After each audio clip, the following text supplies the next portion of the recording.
નમસ્કાર, હું છું કેતન અને આપ જોઈ રહ્યા છો CB24।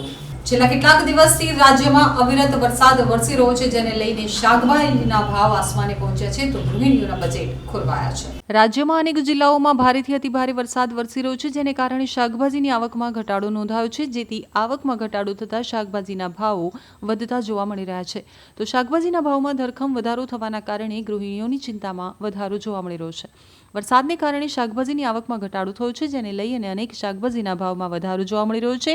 મોટાભાગના શાકભાજીના ભાવમાં વધારો જોવા મળી રહ્યો છે, જેમાં ચોળીના ભાવે ડબલ સદી ફટકારી હોય તેવું જોવા મળી રહ્યું છે।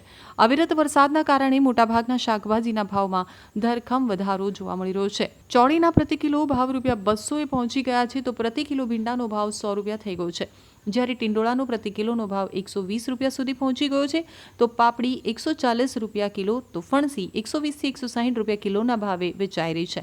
ગવાર ₹140 થી ₹150 કિલો અને ટામેટાના ભાવ ₹60 થી ₹80 સુધી કિલોએ પહોંચી ગયા છે।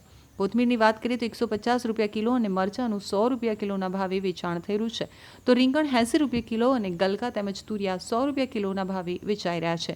ડુંગળી અને બટાકાના ભાવ ₹50 થી ₹60 કિલોના ભાવે જોવા મળી રહ્યા છે।